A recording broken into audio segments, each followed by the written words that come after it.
Hi everyone, welcome to Jigyasa. Today we'll do the second part of the topic percentages.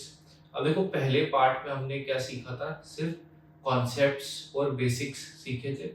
Today will enhance our concepts using the questions. Questions अलग अलग तरह के करेंगे हम और through that we will enhance our concepts, and in the final video we will come up with all PYQs related to percentages that have come in the JKSSP exam. So let's begin with today's questions. देखो पहला question, the price of a refrigerator is increased by 50%. By what percent should the price of the refrigerator be decreased to bring it back to the original price? क्या कह रहा है question में कि refrigerator का price increase हुआ है कितना 50%, उसको कितना प्राइस ऑफ रेफ्रिजरेटर भी डिक्रीज, कितना डिक्रीज करेंगे to bring back to the original price. अब प्राइस तो दिया नहीं है तो हमने क्या सीखा, अगर प्राइस नहीं दिया, वैल्यू नहीं दी, तो क्या लेट कर लो 100. तो मान लेते हैं प्राइस क्या है 100. Price of refrigerator is increase by 50%. 50% अगर इसको बढ़ा दे तो नया प्राइस बन जाएगा 150. अब वो कह रहा है कि कितना परसेंट डिक्रीज करे to bring it back to the original value. अब देखो पहले प्राइस था 100, अब है प्राइस 150. कितना डिक्रीज करना पड़ेगा पुरानी वैल्यू पे लेके जाने के लिए? 50 का डिक्रीज करना पड़ेगा. Over what? 50 का डिक्रीज किस पे करना पड़ेगा? जो आज की वैल्यू है या कह लो जो न्यू वैल्यू है, तो 50 अपॉन 150 इंटू 100 करना है तो कर सकते हो. ये क्या है 1/3 which is 33.33%. So it is increased by 50%. तो कितना डिक्रीज करना पड़ेगा उसको? 1/3, दैट इज 33.33%. आई होप ये क्लियर है. अगेन अगर मैं वो एक शॉर्टकट रेफर करूं, a number Ram salary is 25% more than Sham. By what percentage Sham salary less than Ram? इस तरह के क्वेश्चन भी किए थे. तो अगर यहाँ पे भी देखें, प्राइस इज इंक्रीज बाय 50%. 50% हो गया 1/2. कितना डिक्रीज करना पड़ेगा? That will be 1/3. थोड़ी प्रैक्टिस करोगे तो अपने आप याद हो जाएगा कि ये क्या शॉर्टकट है. 5-6 क्वेश्चन खुद से प्रैक्टिस करोगे तो अपने आप समझ आ जाएगी कि किस तरह का शॉर्टकट है. जब तक 100% क्लैरिटी नहीं आती तब तक आप इस तरीके से सॉल्व करो इसको. तो इसका आंसर क्या रहेगा? 33.33% इज द आंसर. नेक्स्ट देखते हैं. The price of a commodity is increased by 20%, but a person wishes to increase his expenditure by only 8%. How much percent should he reduce his consumption? अब देखो कह रहा है कोई प्राइस है किसी चीज का, वो बढ़ गया 20% से. तो मान लेते हैं ओल्ड प्राइस अगर था 100, तो नया प्राइस कितना हो जाएगा? 20% बढ़ा देते, that is 120. But a person wishes to increase his expenditure by 8%. तो वो कितना खर्चना एक्स्ट्रा जाता है? न्यू एक्सपेंडिचर कितना होगा? 8% बढ़ेगा. तो वो 108 खर्चना चाहता है. पहले किसी चीज का प्राइस अगर मान लो 100 था, आज 20% इंक्रीज हो गया तो वो कितना हो गया? 120. पहले वो 100 खर्चता था, बट अब वो कह रहा है कि मैं 8% ज्यादा स्पेंड कर सकता हूं. तो कितना स्पेंड कर सकता है? 108 स्पेंड कर सकता है. अब कह रहा है भाई how much percent should he reduce his consumption? Consumption कितना परसेंट रिड्यूस करना पड़ेगा उसे? देखो अगर वो पहले 100 खर्चता था, अब उसको 120 खर्चना पड़ेगा, बट वो खर्च सकता है कितना? सिर्फ 108. तो मैं कह सकता हूं कि 12 रुपीस कम खर्च सकता है वो. ठीक है, तो 12 रुपीस की कंजम्पशन भी क्या करनी पड़ेगी? उसको कम करनी पड़ेगी. तो 12 अपॉन, देखो अपॉन अब यहाँ क्या आएगा, पहले 100 स्पेंड कर सकता था, अब करना पड़ेगा 120, बट कर सकता है सिर्फ 108। तो 12 रुपीस की रिडक्शन करनी पड़ेगी कंजम्पशन में, over what value, over the new value that is upon 120। Into 100 करना है तो कर दो, that is 1/10 which is 10%, that is option B. तो एक बार फिर देख लेते हैं, अगर 100 रुपीज पहले एक्सपेंडिचर था तो आज की डेट पे वही चीज बाय करने के लिए 120 रुपीज स्पेंड करने, बट वो खर्चना चाहता है सिर्फ 8% ज्यादा, तो 108 ही खर्च पाएगा। कितने का एक्सपेंडिचर कम करना पड़ेगा उसको, 12 रुपीज का एक्सपेंडिचर कम करना पड़ेगा, over what, the new value upon 120 into 100। I hope ये क्लियर है। देखो next similar question, there was a hike in petrol price by 12%. By how much percentage should a person reduce his petrol consumption so that there is no change in the expenditure of petrol? तो देखो petrol का price अगर 100 था,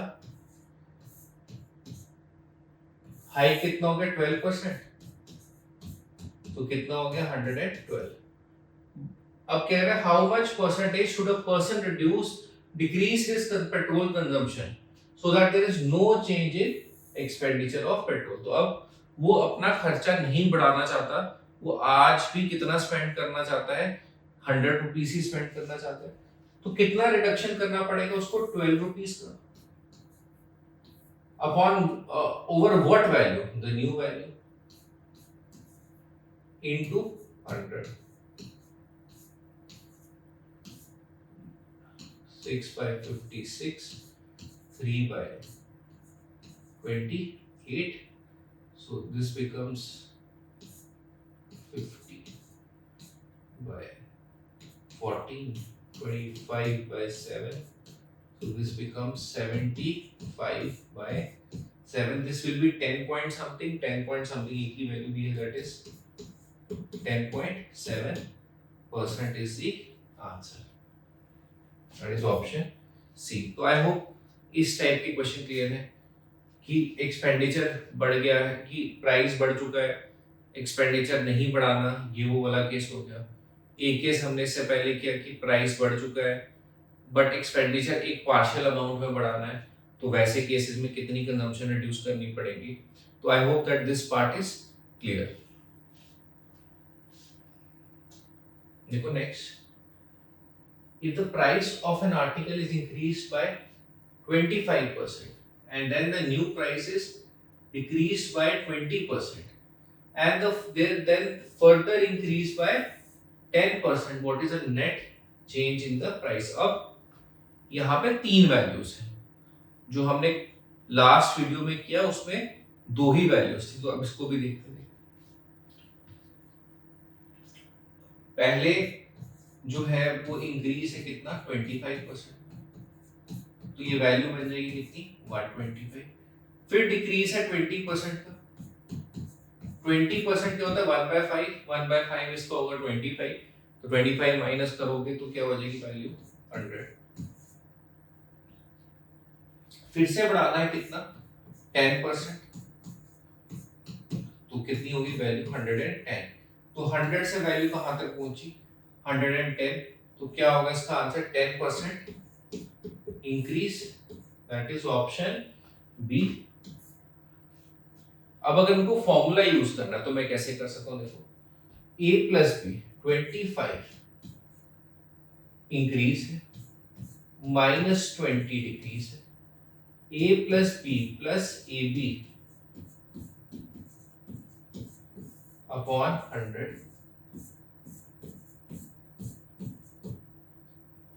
25 minus 20 is 5, minus 5 that is 0।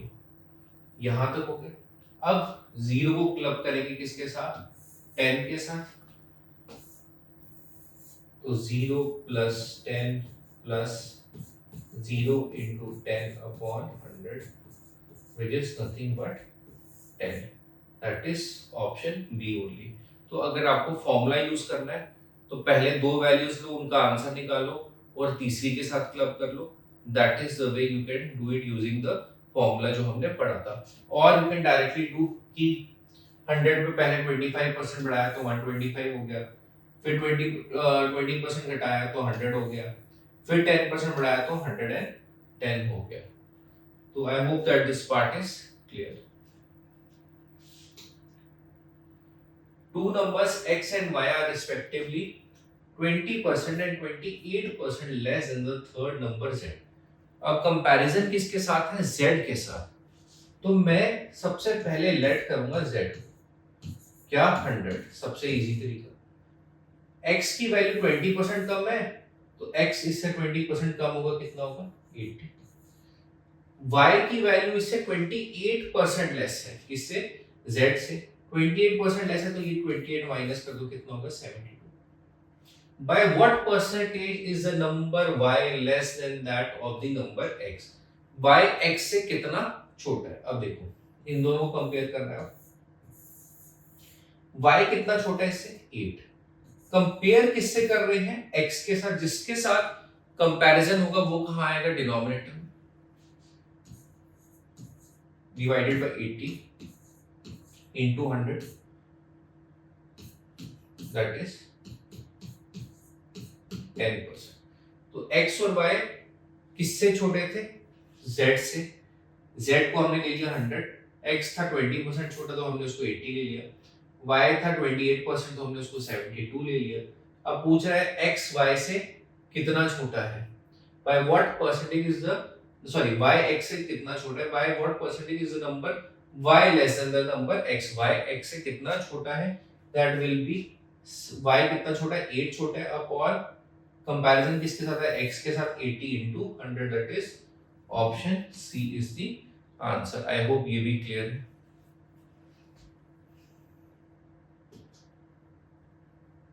A's weight is 10% less than that of B and C's weight is 10% more than that of B। Again comparison किसके साथ है? B के साथ।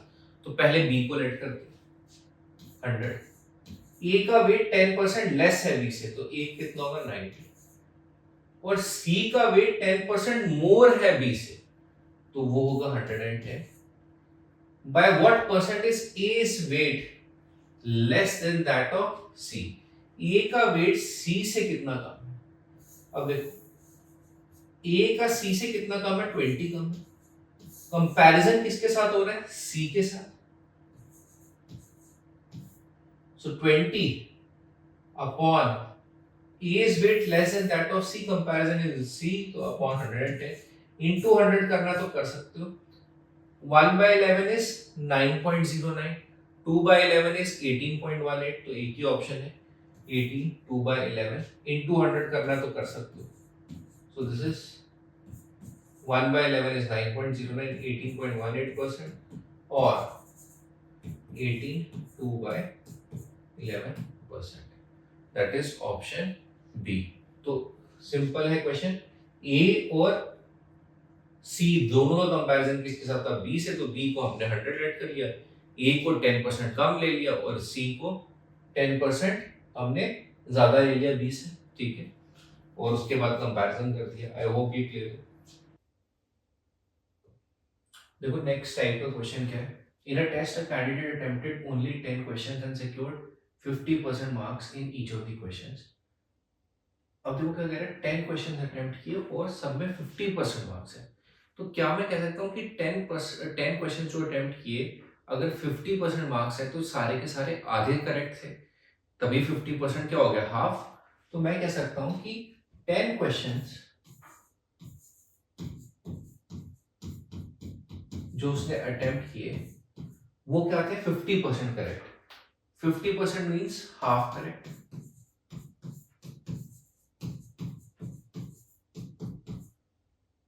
तो उसका फाइनल स्कोर कितना आया? 25%। I can say this much कि 10 क्वेश्चंस अगर आधे सही थे तो स्कोर कितना हो गया? 25%।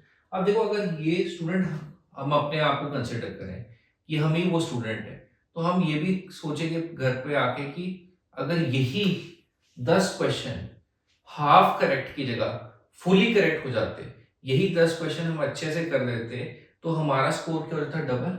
डबल मीन्स कि 50%। तो 10 क्वेश्चंस अगर फुली करेक्ट हो जाता है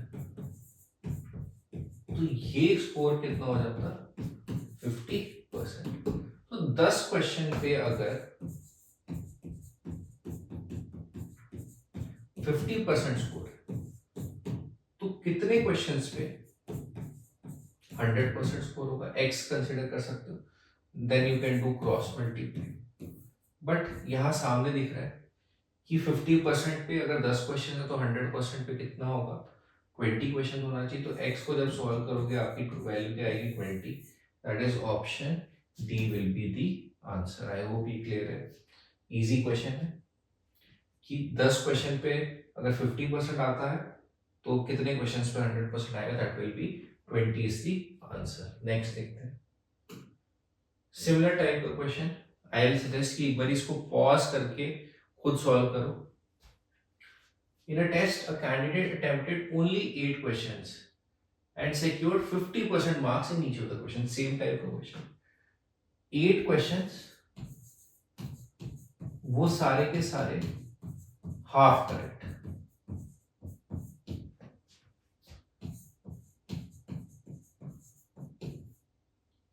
हाफ करेक्ट हो गए तो उसका स्कोर कितना आ रहा है? फाइनल 40%। ठीक है। If you obtain a total of 40% in the test, all the questions in the test carried equal marks. How many questions were there in the test? तो 8 क्वेश्चन अगर आधे सही है, दैट मीन्स 50% करेक्ट है, तो total score आ रहा है 40%। यही 8 क्वेश्चन अगर पूरे सही हो जाते हैं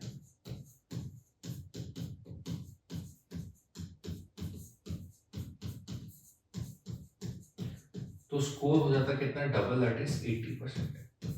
अगेन ये भी इजी है। 8 क्वेश्चंस पे अगर 80% स्कोर है तो कितने क्वेश्चंस पे 100% स्कोर होगा? मान लेते हैं x, तो कर दो क्रॉस मल्टीप्लाई। ये भी सामने दिख रहा है कि 10 आंसर होना चाहिए। 8 into 100 equal to 80x। x की वैल्यू क्या आ जाएगी? 10। That is option B. तो आई होप इस टाइप के क्वेश्चंस क्लियर है। नेक्स्ट देखते हैं। देखो अच्छा क्वेश्चन है ये। As a result of 25% hike in the price of rice per kg, a person is able to purchase 6 kg less rice for rupees 1200. What was the original price of rice per kg? अब देखो इस question को अगर हम mathematically ना सोचें और हम इसको अपनी लाइफ से रिलेट करें, मतलब एक रियल लाइफ प्रॉब्लम बना के रिलेट करें, तो हम ऐसा सोच सकते हैं कि मान लो पहले हमें घर वाले देते थे 1200 राइस लाने के लिए। आज भी इस मंथ के स्टार्ट पे हमें घर वालों ने 1200 ही दिया कि वहां जाओ राइस लेके आ जाओ। अब जब हम लेने गए, क्योंकि जो प्राइस था राइस का वो बढ़ चुका था, तो 1200 में आज हमें कितना कम मिल रहा है? 6 केजी कम मिल रहा है। तो वो कह रहा है अब बताओ ओरिजिनल प्राइस ऑफ राइस पर केजी क्या था? देखो पहले तो अगर हम सोचें कि ये जो 6 केजी कम क्यों मिल रहा है, क्योंकि प्राइस बढ़ चुका है। कितना बढ़ चुका है? 25% बढ़ चुका है।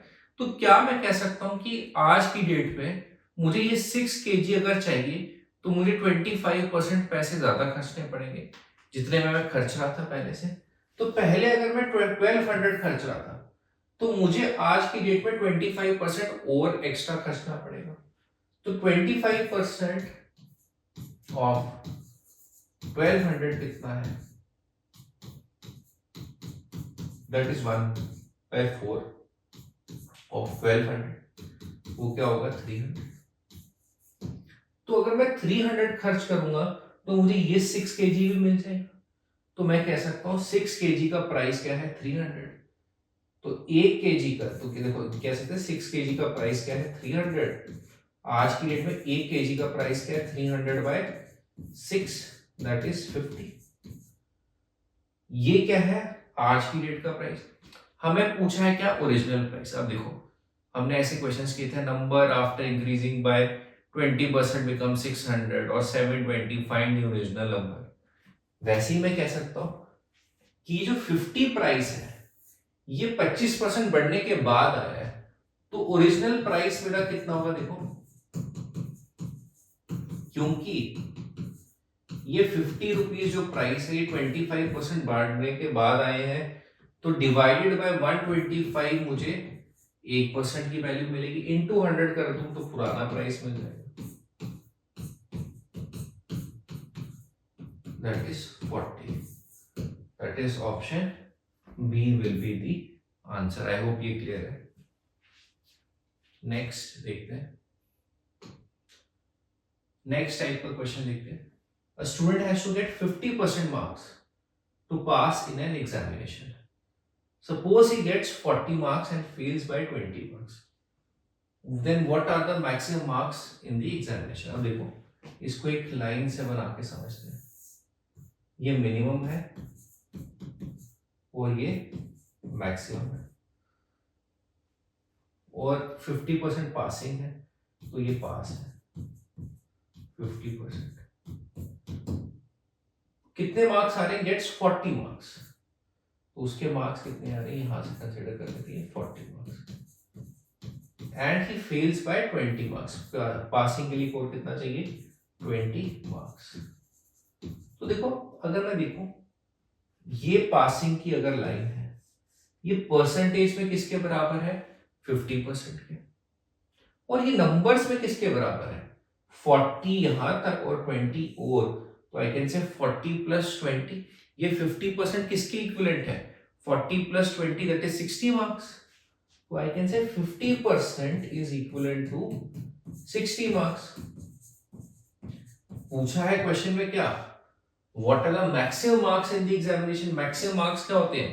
100%। वो कितना होगा? ऑब्वियसली डबल हो जाएगा, 50% अगर 60 है,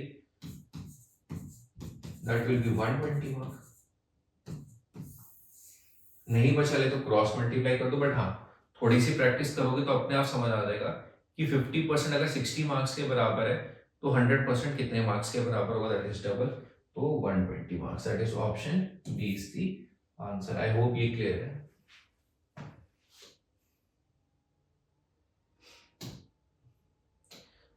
इसी में ही एक और टाइप का क्वेश्चन, ऑलमोस्ट सिमिलर ही है, थोड़ा सा घुमाया है क्वेश्चन को बस।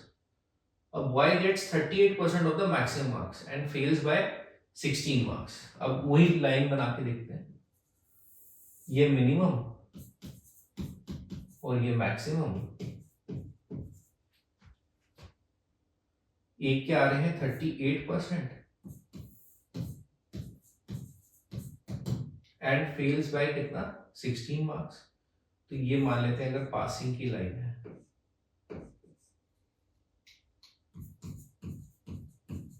ये कितना दूर रहेगा? 16 मार्क्स है, और एक क्या आ रहे हैं? 44%। तो ये अगर था हमारा कितना, ये पॉइंट है हमारा कितना? 38%, यहां से यहां तक 38%, और एक के आ रहे हैं कितने? 44%। और वो पासिंग से कितना ज्यादा ले रहा है? 8 marks, more than the minimum required marks. तो क्या मैं कह सकता हूं कि जिसके 38% आ रहे हैं वो 16 मार्क्स बिहाइंड पासिंग है, जिसके 44% आ रहे हैं वो 8 मार्क्स अहेड ऑफ पासिंग है। तो दोनों में परसेंटेज में फर्क कितना है? 44 माइनस 38 दैट इज 6%। ये मार्क्स में किसके बराबर है? देखो 16 पास होने के लिए इसको चाहिए, और इसके 8 ज्यादा आ रहे हैं पासिंग से, तो 16 प्लस 8 दैट इज 24 मार्क्स। कि 6% किसकी इक्विवेलेंट है? 24 मार्क्स के, तो मैक्सिमम मार्क्स के हो जाएंगे 100%। क्रॉस मल्टीप्लाई कर लो, या फिर एक और तरीके से लिख सकते हैं कि 6% अगर इतना है तो 1% कितना होगा? 24/6 दैट इज 4 मार्क्स। तो मैक्सिमम मार्क्स दैट इज 100%, वो कितने होंगे? 400 मार्क्स। अब what are the marks required to pass the exam? Percentage में पूछ रहा है। देखो, अगर किसी के 38% आए तो कितने से फेल हो रहा है देखो, 16 मार्क्स से, तो 38%, 400 का कितना होगा, दैट अगर आप कैलकुलेट करोगे 152 मार्क्स बनते हैं। तो ये, अच्छा आप देखो, ये एक तरीका ये भी है कि हम मार्क्स कैलकुलेट करके फिर परसेंटेज कैलकुलेट कर ले, या फिर मैं एक और तरीका सोच सकता हूँ, देखो उससे हम अटेम्प्ट करते हैं, बेटर भी आएगा। देखो मुझे मार्क्स नहीं बताने, मुझे क्वेश्चन में बेसिकली परसेंटेज बतानी है, तो मैं इसको भी हटा दूं तो कोई ज्यादा फर्क नहीं पड़ेगा, यहां तक रखते हैं, ठीक है। अब वो कह रहा है what are the marks required to pass इस एग्जाम। देखो 38% उसके आ रहे हैं, और वो कितने मार्क्स से फेल हो रहा है, 16 मार्क्स से। अब मैं क्या देख सकता हूं कि ये अगर 6% 24 मार्क्स के बराबर है, तो मुझे चाहिए अगर 4%, तो मैं वो भी कैलकुलेट कर सकता हूं। अगर 6% जो है 24 मार्क्स के बराबर है, तो 4% किसके होगा, तो देखो जैसे हमने किया था 1% कितना होगा, 4 मार्क्स के, 1% किसके बराबर होगा, 4 मार्क्स के, तो 16 मार्क्स किसके बराबर होंगे, that will be 4%। I can say this, देखो 6% जो है अगर वो 24 मार्क्स के बराबर है, तो 1% होगा कितने, 4 मार्क्स के बराबर। 4% कितने मार्क्स के बराबर होगा, 16 मार्क्स के, या 16 मार्क्स कितने परसेंटेज के बराबर होंगे, 4% के। अब ये वाला स्टेप हमने क्यों किया, देखो 30, हमें पूछा है परसेंटेज कितना रिक्वायर्ड है पासिंग के लिए, तो 1% अगर 6% 24 मार्क्स के बराबर है, 1% 4 नंबर के बराबर होगा। अब हम 16 मार्क्स का क्यों निकाल रहे हैं, देखो ही फेल्स बाय कितना, 16 मार्क्स, तो 38% आने के बाद भी ही फेल्स बाय कितना, 16 मार्क्स। तो मैंने 16 मार्क्स कैलकुलेट करूंगा, 1% अगर 4 नंबर के बराबर है तो 16 marks, this is 4 times of this, तो ये किसके बराबर होगा, 4% के। तो मतलब उसको 4% और चाहिए थे पास होने के लिए, तो passing should be 38% plus 4%, that is कितना, 42%, that is option D, that will be the answer. अब देखो एक और तरीका क्या था, हम क्या कर सकते थे, मैक्सिमम मार्क्स निकालते, फिर 38% कैलकुलेट करते जैसे हम कर रहे थे, बट आई थॉट कि ये ज्यादा बेटर वे था जो हमने अभी किया।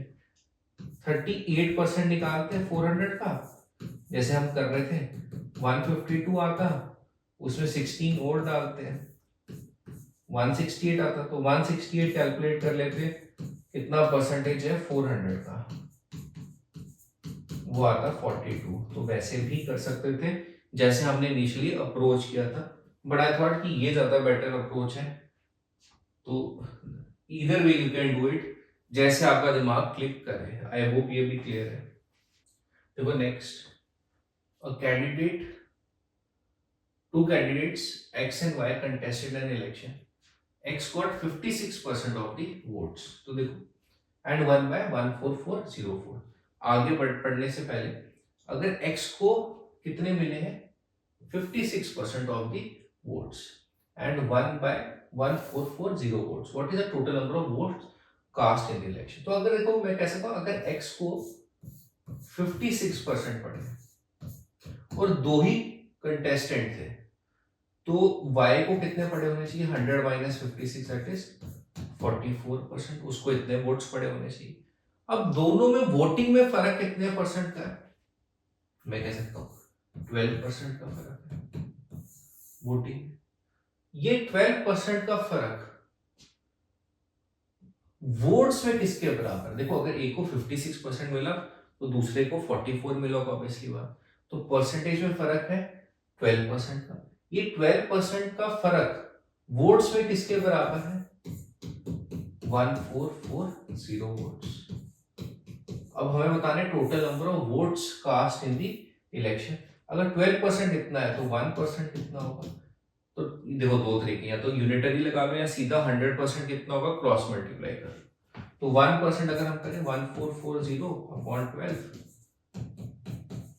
120 votes is 1% of the votes. 100% votes कितने होंगे? 120 और 2 0 that is 12,000 votes will be the answer. That is option B will be the answer. I hope ये clear है कि एक को x को 56% मिल रहे तो y को कितना मिलेगा 4400 माइनस 56। दोनों में फर्क परसेंटेज में कितना है? 12% का फर्क है। और वो वोट्स में किसके बराबर है? 1440। 12% 1440 वोट्स के बराबर। 1% कितना होगा? 120। तो 100% कितना होगा? 12,000। That is option B is the answer. I hope ये clear है। Similar type of question but उसमें एक एनहांसमेंट कर दी है इस क्वेश्चन में। देखते हैं। Two candidates X and Y contested an election. 80% of the voters cast their vote and there were no invalid votes.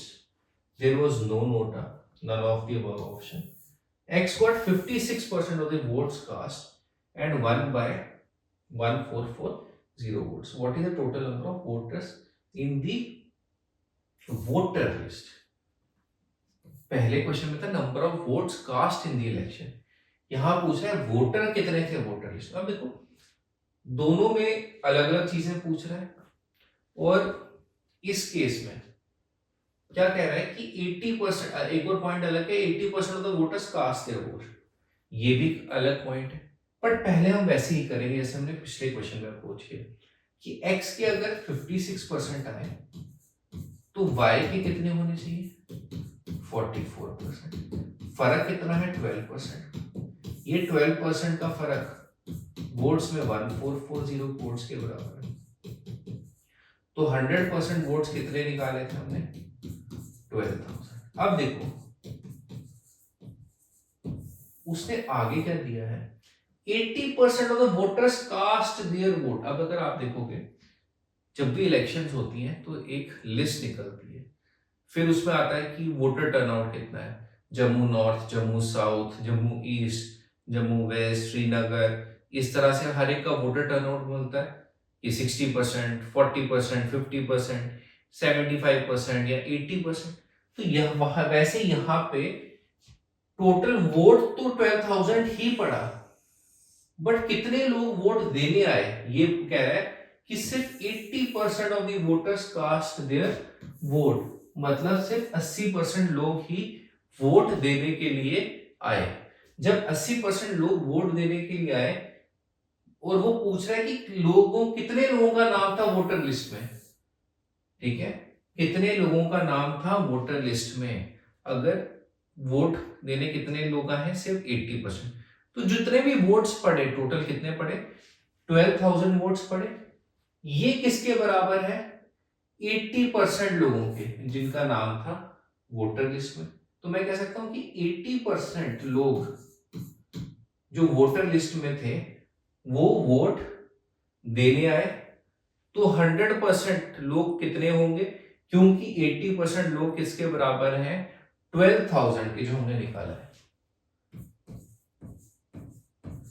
तो 100% किसके बराबर होगा?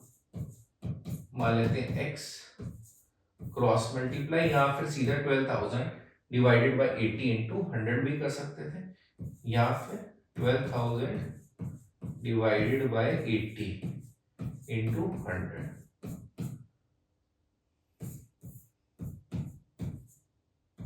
That is 15,000। That is option A will be the answer. तो देखो पहले क्वेश्चन और इस question में क्या फर्क है? ये इस पॉइंट तो सेम था, बट उसने एंड में क्या बोल दिया कि सिर्फ 80% लोग ही वोट देने आए। क्योंकि सिर्फ 80% लोग ही वोट देने आए वोटर लिस्ट में से, तो 80% कितना के बराबर होगा? 12,000 के। तो कितने वोटर्स थे वोटर लिस्ट में? That is 100%। वो किसके बराबर होगा? 15,000। That is option A is the answer. I hope ये क्लियर है।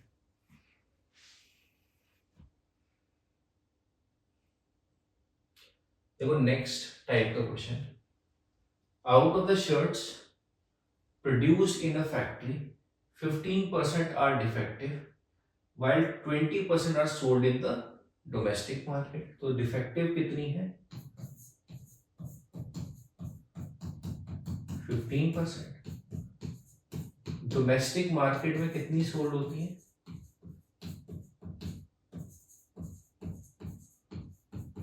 20%। तो रिमेनिंग कितनी होगी, पहले तो ये टोटल करो कितना हो गया 35%, तो रिमेनिंग हो गई 100 माइनस 35 दैट इज 65%। तो रिमेनिंग शर्ट्स कितनी होगी 65%। ये 65%, अब देखो if the remaining shirts, कितनी shirts 8840 are left for export, तो रिमेनिंग जितनी भी शर्ट्स थी वो लेफ्ट फॉर एक्सपोर्ट है। Then the number of shirts produce in the factory, तो मैं कह सकता हूँ डिफेक्टिव 15%, डोमेस्टिक मार्केट में 20%, तो टोटल हो गया कितना 35%, रिमेनिंग हो गया 65%। ये 65% किसके बराबर है 8840 के, तो मैं कह सकता हूँ 8840 डिवाइडेड बाय 65, मुझे 1% शर्ट मिलेगी। Number of shirts produce in the factory that is 100%, तो इस तरह से कर सकते हैं आप।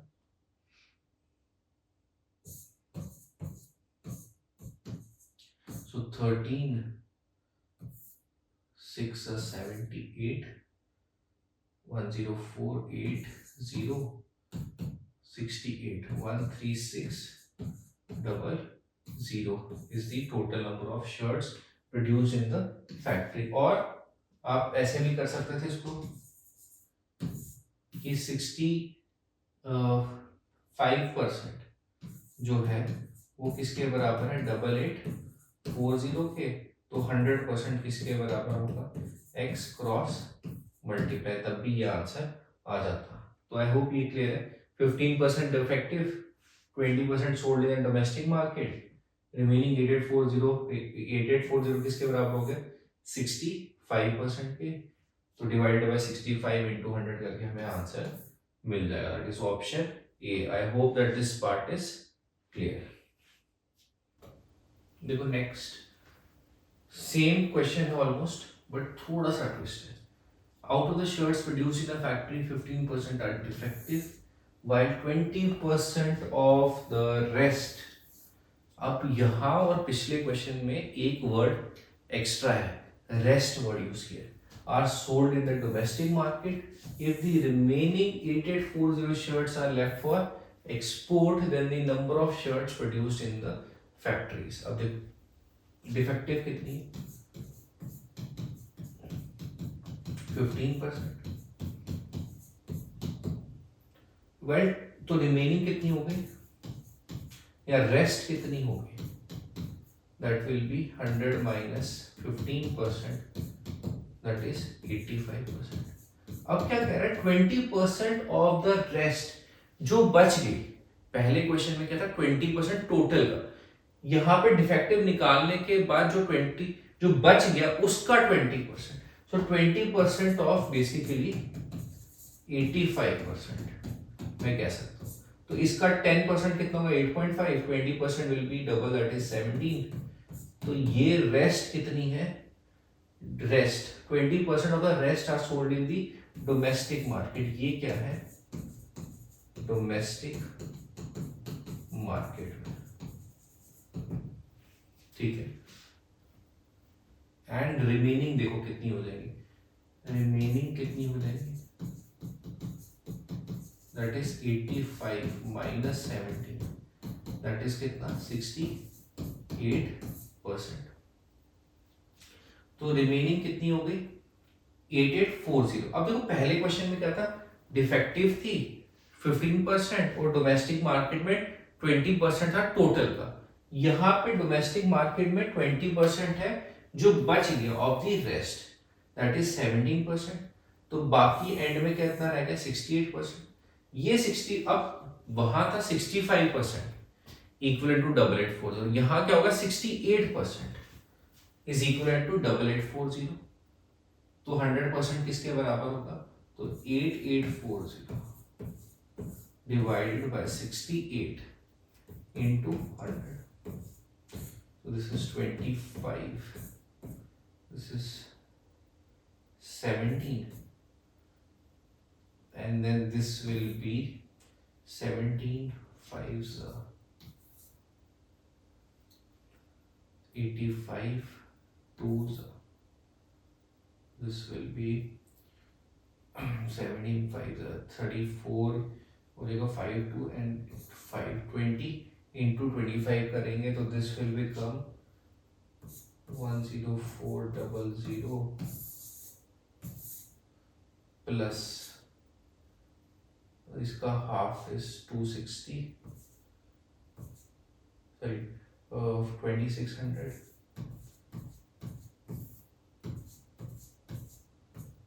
that is कितना 13,000 will be the answer. So let us check the calculation once again. This will become 520 into 2, that is 104 0 and again another 0.